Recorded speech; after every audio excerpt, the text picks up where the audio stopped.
Et pour que vous compreniez bien l'ampleur du scandale, il y a un ministère, le ministère des Transports, en juillet dernier, qui a pointé du doigt le fait que, par exemple, sur le réseau des routes nationales non concédées, il y a actuellement 38% des ouvrages d'art qui sont en très grave difficulté et 7% qui menacent de s'effondrer.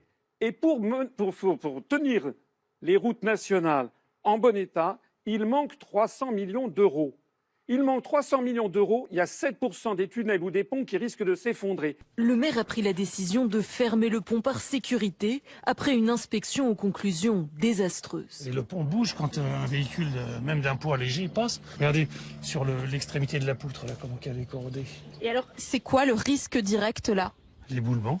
Et pour remettre en état un pont comme celui-ci, cela coûterait près d'1 million d'euros à la commune.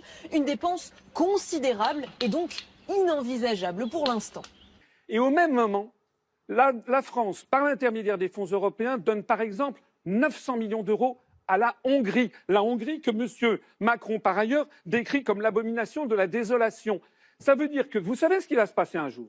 Un jour, il va se passer qu'il va y avoir un pont qui va s'effondrer, ou comme en Italie d'ailleurs, un pont qui va s'effondrer avec des scolaires ou des personnes âgées dans un autocar. Il y aura 15 ou 20 morts et les gens diront que fait l'État? Eh bien, c'est parce que l'État n'a pas les moyens de consacrer tout cet argent, par exemple, à la réfection des routes. Merci François Asselineau.